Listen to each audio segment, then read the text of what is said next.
ओम नमः सिद्धेभ्य।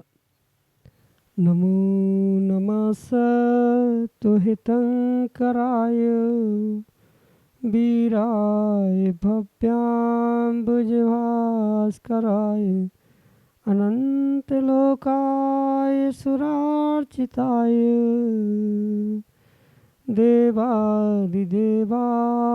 नमो जिनाय देवादिदेवाय नमो जिनाय। पंच परमेष्टि भगवान की जय। परम पूज्य आचार्य भगवंत गुरुवर विशुद्ध सागर जी मुनि महाराज की, परम पूज्य मुनि श्री सुप्रभ सागर जी महाराज की।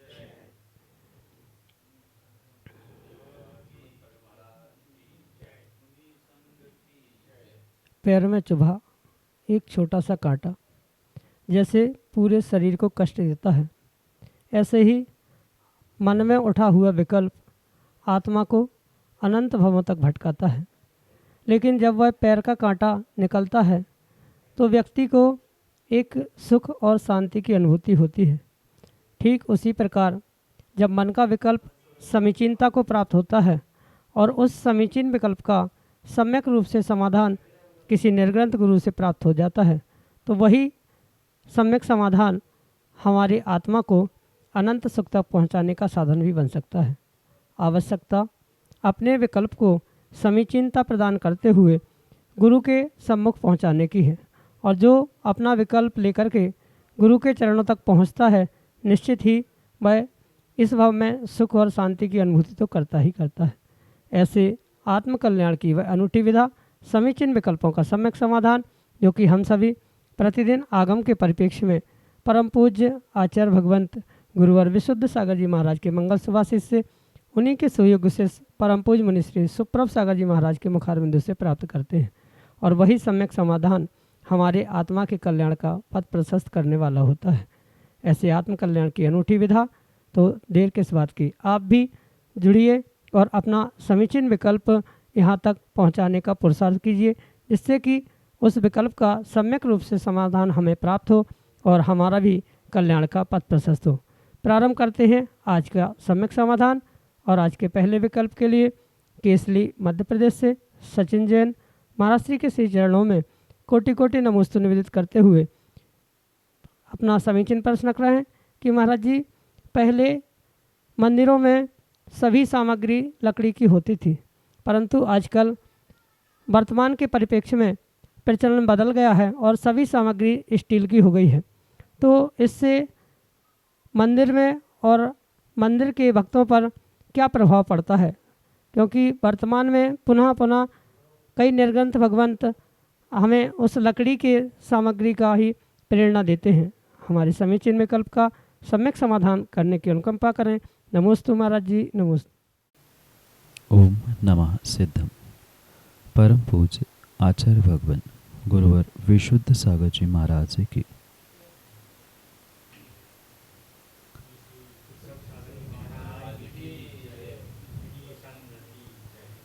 प्रत्येक द्रव्य की अपनी अपनी वर्गणाएं हुआ करती।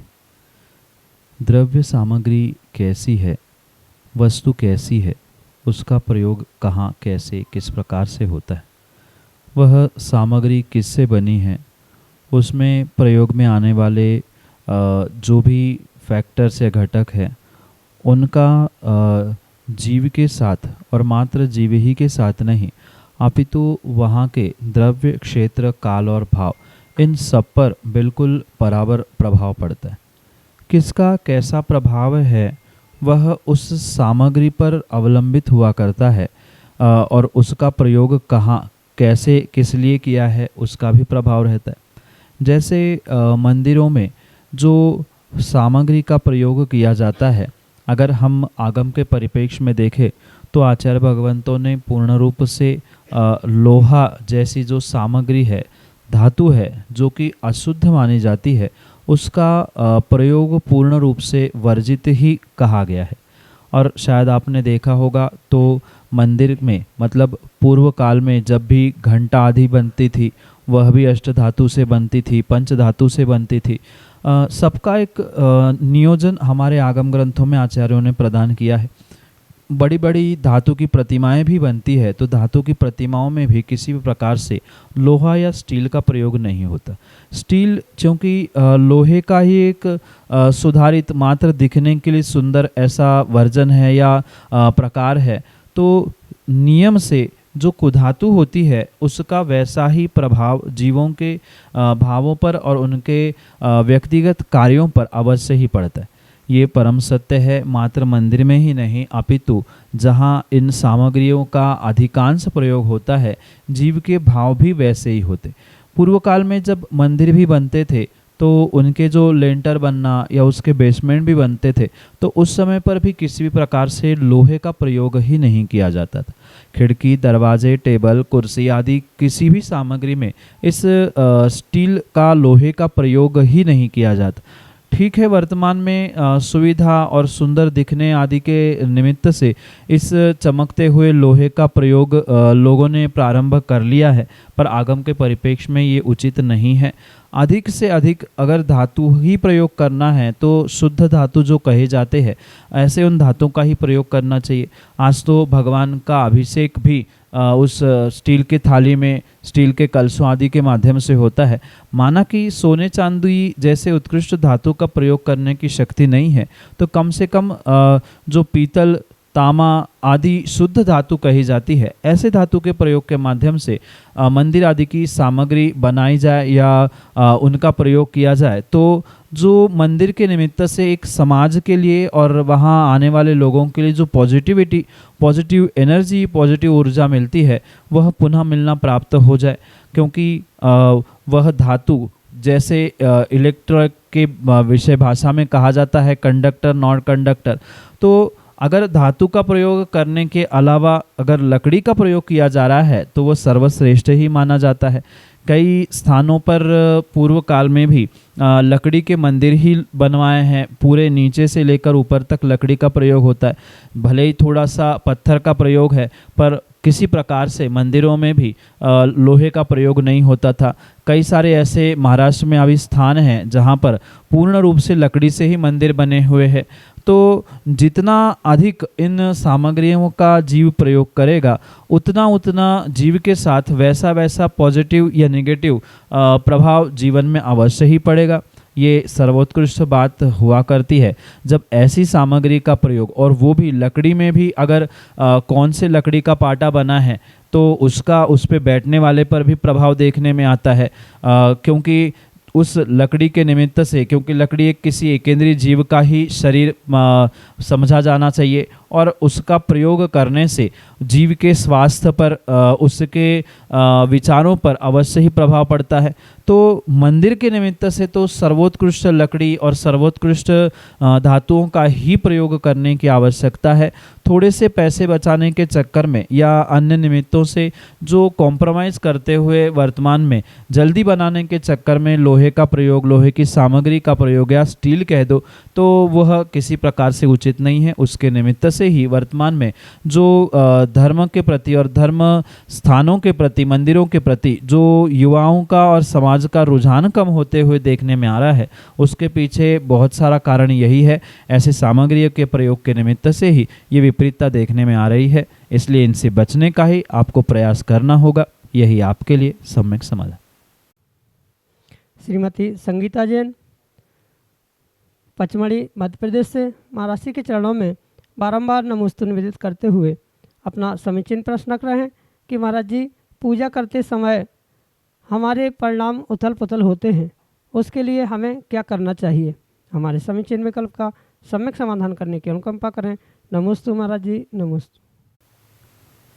पूजा करते समय या जाप पाठ आदि करते समय जो भावों में उथल पुथल हो रही है, उसे तो बुद्धिपूर्वक आपको ही संभालने की आवश्यकता है। क्योंकि जितना पुण्य आप शरीर से नहीं कर पा रहे हैं, उससे कई अधिक गुना पाप आप अपने उस भावों के परिणामों के विपरीतता के कारण से प्राप्त कर रहे हैं। स्वाभाविक सी बात है, मन वचन काय तीनों से जीव को कर्मों का आश्रय होता है, और सर्वाधिक अगर कर्म का आश्रय संसार अवस्था में होता है तो वह मन के माध्यम से होता है।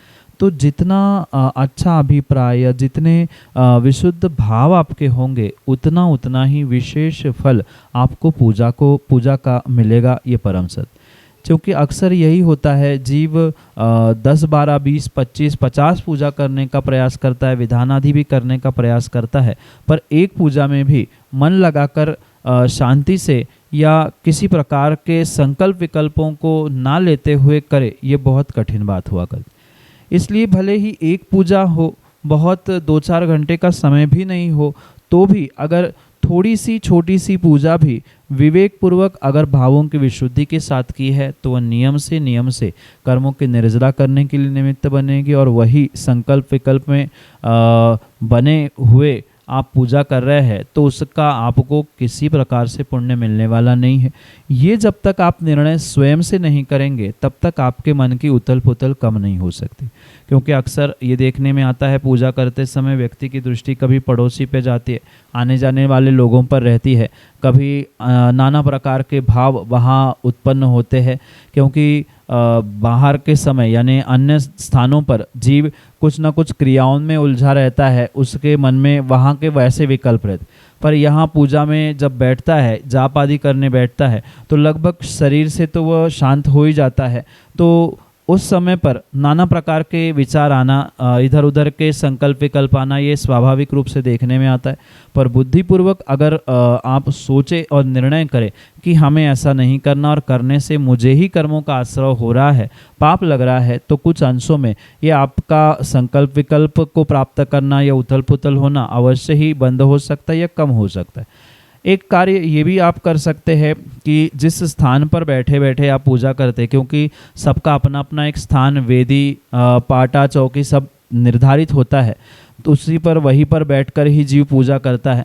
तो कुछ दिन आप अपने उस स्थान को छोड़ने का प्रयास करें, उन सामग्री जिससे आप पूजा कर रहे हैं उन सामग्री को बदल कर देखने का प्रयास करें। जिस वेदी के सामने आप बैठते हैं, उस वेदी की जगह दूसरे कहीं वेदी पर, दूसरे कहीं मंदिर पर पूजा करने का प्रयास करें।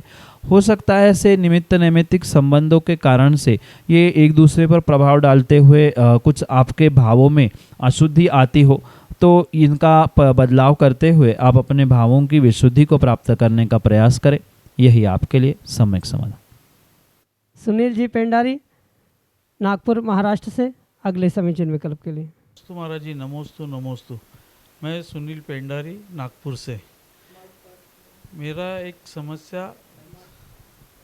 मेरे हमेशा एक समस्या मन में आती है कि हर साल हम दिगंबर जैन महासमिति की तरफ से लगभग 10 साल से यात्रा कर रहे हैं, और चारों धाम की यात्रा शिखर जी से लेकर हर जगह जाते हैं।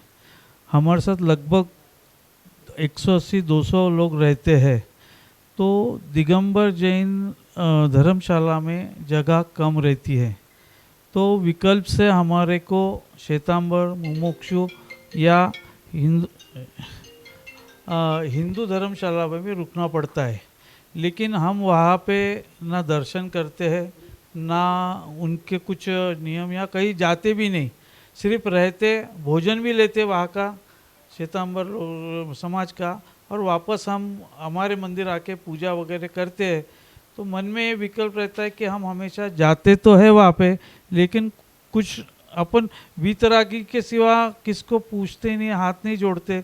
तो हमेशा मन में विकल्प रहा है कि अपन उनके धर्मशाला में रह सकते नहीं रह सकते। यह मेरा एक क्वेश्चन है महाराज जी। नमोस्तु नमोस्तु।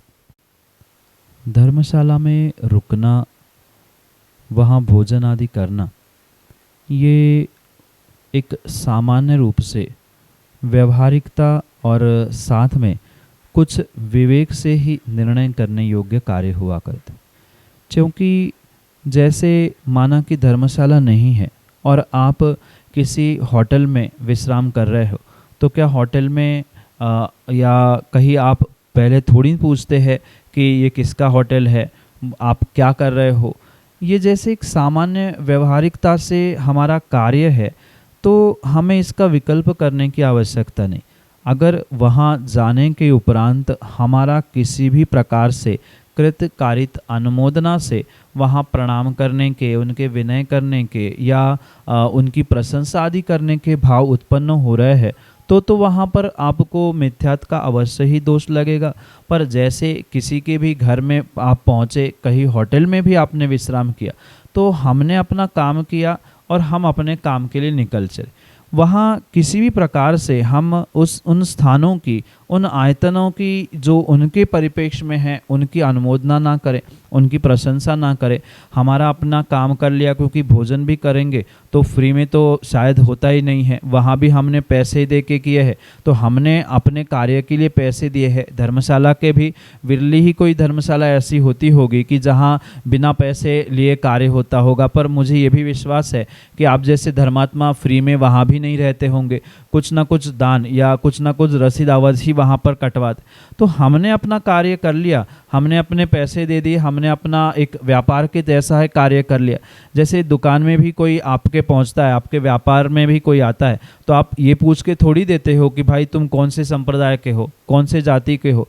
वहाँ जैसे हमने अपना कार्य कर लिया, अपनी सामग्री बेची, उससे पैसे ले लिया, ऐसा ही यहाँ पर हमें समझना होगा। हम यात्रा में गए हैं, व्यवस्था ऐसी है, तो हमने मात्र उन व्यवस्थाओं के लिए वहाँ पर सहयोग के रूप में अपनी राशि दे दी, अपना काम हो गया, हम आगे बढ़ गए। ठीक है, प्रत्यक्ष रूप से नहीं पर परोक्ष रूप से आपने दिया हुआ चंदा या दान उनके ही उस कार्यों में लगेगा। पर यह भी समझने की आवश्यकता है कि हम बुद्धिपूर्वक वहाँ उसके लिए नहीं दे रहे।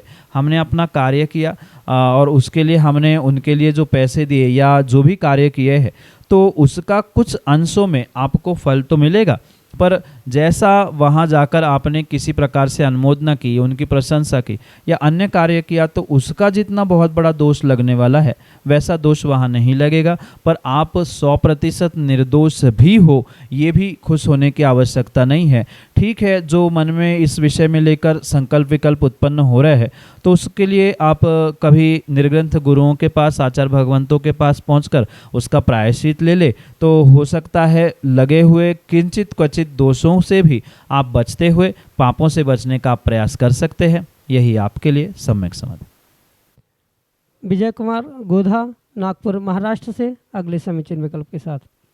श्रद्धेय मुनि श्री सुप्रभ सागर जी महाराज जी, प्रणत सागर महाराज जी के चरणों में नमोस्तु करते हुए मैं विजय गोधा, नागपुर, मेरे मन की एक जिज्ञासा है महाराज जी कि स्वाध्याय हम कई बार शुद्ध कपड़ों में और एक सुखद एक सही समय पर हम बैठ के स्वाध्याय तो करते हैं, और कई बार जब हम स्वाध्याय प्रत्यक्ष पढ़ते हुए नहीं कर पाते हैं, लेकिन वो जो मन की पिपासा जो है, मन की जो जिज्ञासा रहती है कि फिर भी सुनने का मौका मिले तो हम सुन लेवे, तो उस वक्त जब हम फिर YouTube के माध्यम से या कोई ऑडियो वीडियो के माध्यम से सुनते हैं, तो उस वक्त फिर हमारी कोई क्रिया कोई और भी चलती है। मतलब समझो हम कहीं बैठे हैं, गद्दी पे बैठे हैं या कुछ करते हैं, तो क्या उस वक्त सुनने में कोई दोष तो नहीं लगता कि क्या स्वाध्याय हम जैसा परिणामों के माध्यम से और शुद्ध वस्त्रों में हम करते हैं वो तो ठीक है, लेकिन वो नहीं कर पाए तो क्या हम सुन के कहीं और क्रिया के करते वक्त अगर करने में हमें कोई दोष तो नहीं लगेगा महाराज जी? इसकी एक हमारी जिज्ञासा का निवारण करें। नमोस्तु महाराज जी, नमोस्तु। स्वाध्याय परम तपः। आचार्य भगवंतों ने स्वाध्याय को पंचम काल में सर्वश्रेष्ठ तप कहा, क्योंकि स्वाध्याय मात्र एक प्रकार का नहीं होता, 5 प्रकार का स्वाध्याय हुआ करता है। तो जीव अपने स्वयं के शक्ति के अनुसार स्वाध्याय कर सकता है, क्योंकि वाचना, प्रश्ना, आमनाय, धर्मोपदेश आदि जो ये 5 प्रकार के भेद कहे हैं, तो समय की अनुकूलता को देखते हुए इन सबको श्रावकों को करना ये परम आवश्यक। एक ही स्वाध्याय करने से वही हो सकता है बोरियत हो या कर्मों की निर्जरा उतनी नहीं हो, तो भिन्न भिन्न प्रकार से जैसे प्रश्न पूछकर उसके उत्तर सुनना प्रश्ना नाम का स्वाध्याय होता है, जब उससे भी मन भर जाता है तो धर्मोपदेश किसी टीवी मोबाइल आदि के माध्यम से जो हमें धर्मोपदेश सुनने के लिए मिल रहा है वो भी हम सुन सकते हैं। पर ये भी ध्यान रखें कर्मों की, अगर आप पूर्ण रूप से निर्जरा चाहते हो तो जितनी शुद्धि का आप पालन करोगे, चाहे पढ़ते हुए हो चाहे सुनते हुए हो, उतनी ही विशेषता वहाँ मिलेगी। क्योंकि एक सर्वोत्कृष्ट तप स्वाध्याय को जब स्वीकार किया जाता है, क्योंकि वहाँ किसी प्रकार से शारीरिक कोई मेहनत नहीं है, कोई बहिरंग और बहुत सारी व्यवस्थाएं नहीं है, तो जितने द्रव्य क्षेत्र काल और भाव की शुद्धि का आप परिचय देंगे अपने लिए ही स्वाध्याय करने वालों के लिए उतना ही वह विशेषता को देने के लिए निमित्त बन सकता है। हाँ, कुछ ऐसी मर्यादा हुआ करती है या ऐसी कुछ समस्याएं भी हुआ करती है जहाँ हर समय वह स्वच्छ वस्त्र या शुद्धि के वस्त्र पहनकर पढ़ना सुनना संभव नहीं है, तो ऐसे समय में हम स्वाध्याय छोड़ दें ये उचित नहीं है। पहले तो हम जैसे अनुकूलता बने, जैसी शुद्धि बने, सर्वोत्कृष्ट शुद्धि का पालन करने का ही प्रयास करें। माना कि शुद्धि का पूर्ण रूप से पालन नहीं हो रहा, कुछ अंशों में कर ले, कुछ अंशों में भी नहीं हो पा रहा है, तो हम जिसके माध्यम से, जैसे ग्रंथ बिना खोले मात्र टीवी मोबाइल से वह जो चल रहा है उसको ही सुनते हुए अपने आत्मचिंतन करने का प्रयास करें, तो भी हम कर्मों की निर्जरा अवश्य प्राप्त कर सकते हैं। पर पहला प्रयास वस्त्रों की, द्रव्य क्षेत्र काल भाव आदि की शुद्धि की रखना आपके लिए परम आवश्यक है। और नहीं है तो क्वचित कदाचित उसके निमित्त से जो भी दोष लगे हैं पुनः कभी गुरु महाराज के पास पहुंचकर उसका प्रायश्चित ग्रहण करते हुए उसमें लगे हुए दोषों का भी निराकरण करने का प्रयास करें। पर वह स्वाध्याय आप जितनी विशेष शुद्धि से करोगे, चाहे ग्रंथों को खोलना हो चाहे सुनना हो, उतना ही विशेष फल आपको मिलेगा। और एक बात साथ में ये भी ध्यान रखें कि माना कि आप बुद्धिपूर्वक स्वाध्याय करना चाहते ही है तो आपको कुछ समय के लिए उन अन्य कार्यों को भी छोड़ना होगा। जैसे आप कह रहे थे कि सुनते समय अन्य भी काम हम करते हैं, चाहे ऑफिस का हो, व्यापार का हो या घर गृहस्थी के कार्य कर रहे, तो जो श्रावक या संसारी जीव होता है उनके लिए एक समय में एक ही काम होता है। आप अपने साथ भी छल कर रहे हैं, मायाचारी का कर्म का आश्रय भी कर रहा है। कुछ बार हमें लगता है कि हम स्वाध्याय सुन रहे हैं, पर ऐसा होता नहीं है। आप कुछ अन्य कार्यों में लगे हैं तो हो सकता है 2-4 लाइन आप भूल गए, सुनने में कुछ गड़बड़ हो गई तो कुछ का कुछ अर्थ हो गया, तो उसका भी आपको विपरीत फल मिलेगा। इसलिए जो सम्यक ज्ञान रूपी स्वाध्याय के अंग कहे हैं उन सभी को, मतलब कालाचार, अर्थाचार, उभयाचार, विनयाचार, बहुमानाचार आदि को समझते हुए ही आप अगर स्वाध्याय करेंगे तो इतनी की जगह इतना सारा पुण्य भी आपको वहाँ पढ़ने में मिल सकता है। ऐसा ही पुरुषार्थ करने का आप प्रयास करें, यही आपके लिए सम्यक समाधान। पंडित अखिलेश शास्त्री, रामगढ़, उत्तर प्रदेश से अगले समीचीन में। श्री के चरणों में त्रिवार नमोस्तु नमोस्तु नमोस्तु। हे गुरुदेव, वर्तमान समय में कुछ ऐसे प्रोडक्ट सामने आए हैं जिनको देख करके ये लगता है कि हम अपनी मर्यादा को किस तरह से पालन करें। जैसे एक हॉट कोल्ड बोतल आई है, उसमें यदि हम पानी अभी जितना गर्म करके रखते हैं 24 घंटे बाद भी वो पानी उतना का उतना गर्म रहता है, तो क्या उस पानी की मर्यादा वही रहेगी या जो आगम कहता है उस हिसाब से उसकी मर्यादा में परिवर्तन हो जाएगा? एक बड़ी विडंबना है वर्तमान में, बहुत सारी चीज़ें ऐसी आ गई हैं, जैसे पाश्चुरीकृत दूध है तो उसकी मर्यादा भी ऐसी बना दी जाती है कि एक बहुत हाई टेम्परेचर पर कर करके फिर लो कर दिया, तो उसमें भी हमारी मर्यादा को देखना पड़ेगा। वर्तमान समय में मर्यादा पालना बड़ा कठिन दिख रहा है, तो हम चाहते हैं कि गुरुदेव आपके मुखारविंद से हमें शंका का समाधान हो कि हॉट कोल्ड वाटर हुआ या पाश्चुरीकृत तरीके से दूध को उबाल करके पुनः जो कहते हो नॉर्मल टेम्परेचर पर ला करके कर दिया, तो क्या उसकी मर्यादाओं में भिन्नता होगी या जैसे हमारे आगम कहता है वही मर्यादा हम लोगों के लिए बनानी पड़ेगी? नमोस्तु भगवान, नमोस्तु। पंडित जी, मर्यादा सामग्री की, मर्यादा भौतिकता की, मर्यादा टेक्नोलॉजी की नहीं होती, मर्यादा आगम की हुआ करती। और जो इस आगम की मर्यादा को समझता है वो ही अपने जीवन में मर्यादित होते हुए सर्वोत्कृष्ट पद को प्राप्त करने की संभावना प्राप्त करता है। क्योंकि दिन ब दिन समय बदलते हुए नाना प्रकार की टेक्नोलॉजी, नाना प्रकार के साधन आपके सामने आएंगे, पर उन वर्तमान में प्राप्त होने वाले इन साधनों को लेकर हम आगम की मर्यादाओं के साथ छेड़खानी करेंगे तो हमारा आगम के प्रति जो श्रद्धान है वह पूर्ण रूप से समाप्त हो जाएगा। और हो सकता है जिसके कारण से हम उस देव शास्त्र गुरु के जिनके प्रति श्रद्धा है या जिनके प्रति समर्पण है उनके प्रति कहीं न कहीं आपका विपर्यास करने का भाव अवश्य ही होगा। अगर हम ये माने कि वो हॉट कोल्ड बॉटल उसमें मर्यादित पानी रहता है 24 घंटे का या उससे अधिक भी समय तक वो वैसे ही रहता है, ऐसा सोचना भी हमारे लिए अवर्णवाद का कारण हो सकता है। क्योंकि आगम में जब हमें स्पष्ट लिखा है प्रत्येक पानी की प्रासुक पानी की मर्यादा ऐसी है, छानने पर इतनी है, कुनकुनी करने पर इतनी है, उबालने पर इतनी है, तो उसकी मर्यादा पूर्ण रूप से वैसी ही रहेगी। नहीं तो फिर वर्तमान में जो बहुत सारे माताएं कहती है कि हमने तो फ्रिज में रख लिया तो वो तो मर्यादा, वहाँ तो कीड़े उत्पन्न होते ही नहीं। विज्ञान और वीतराग विज्ञान, इनमें जमीन आसमान का अंतर है। वीतराग विज्ञान ने अगर कहा है तो हमें श्रद्धापूर्वक आँख मीचकर उससे सुनना ही पड़ेगा, क्योंकि बहुत सारे द्रव्य का परिणमन ऐसे होता है जो कि चाक्षुष नहीं है, मतलब आंखों से नहीं समझ में आ सकता, पर वहाँ पर वह परिणमन होता ही होता है। अगर ऐसा नहीं होता तो हमारे तीर्थंकर भगवंतों ने और आचार्य भगवंतों ने इतना सारा लिखने का और मर्यादा बनाने का पुरुषार्थ क्यों किया? क्या उनको केवली भगवंतों को क्या पंचम काल की टेक्नोलॉजी के बारे में ज्ञान नहीं होता होगा? क्या उनको तो पहले से ही पता था कि ऐसी टेक्नोलॉजी आने वाली है, ऐसा परिणमन होगा? तो उनको तभी कहना चाहिए था कि चौथे काल तक है, पंचम काल में फ्रिज आ जाएगा, वो बॉटल आ जाएगी, पास्चराइज मिल्क आ जाएगा, आप वो पी सकते। तो ये किसी प्रकार से उचित नहीं है। जितने भी पैक्ड प्रोडक्ट है वह कितने भी आपको लगे कि मर्यादित है, वह किसी प्रकार से मर्यादित हो ही नहीं सकते।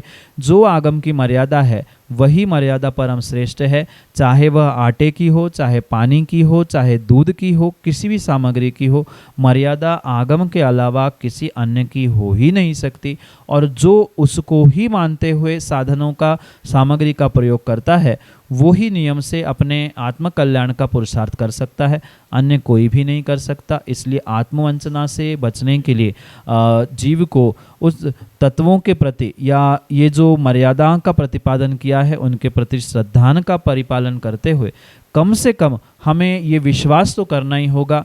होना नहीं होना भिन्न विषय है, क्वचित कदाचित ये हो सकता है कोई जीव मर्यादा का पालन नहीं कर पा रहा है जीवन में, पर कम से कम श्रद्धा का विषय तो हमें यही बनाना होगा, मानना यही होगा, कहना यही होगा, समझाना यही होगा कि मर्यादा आगम के अनुसार ही हुआ करती है, अन्यथा आगम के अवर्णवाद का ही दोष हमें लगेगा, जिसके कारण से दर्शन मोहनी का हमें बहुत बड़ा बंद होने की संभावना है।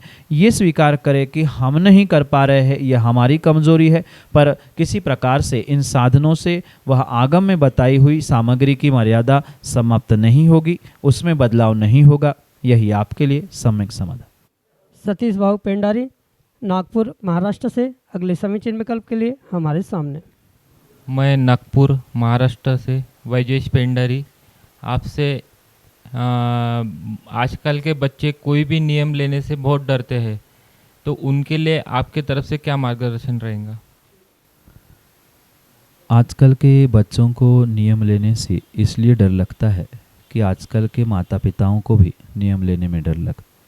जब तक माता पिता में धर्म और नियम के प्रति संस्कार या उसका अभ्यास नहीं रहेगा, तब तक किसी भी प्रकार से आने वाली पीढ़ी उन नियमों को दृढ़ता से पालन कर ही नहीं सकती। माता पिता ही स्वयं नियम लेने में डरते हैं और इस कारण से वह आने वाली पीढ़ी भी उससे डरेगी।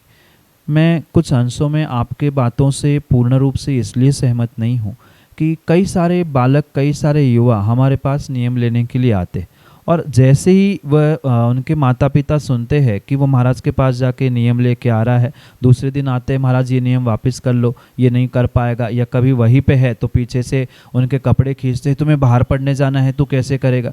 तो कहीं ना कहीं कमज़ोरी माता पिताओं की है, बुज़ुर्गों की है। अगर बुज़ुर्ग और माता पिता ही स्वयं में सुदृढ़ होंगे तो नियम से वो भी उन नियमों का पालन करेंगे।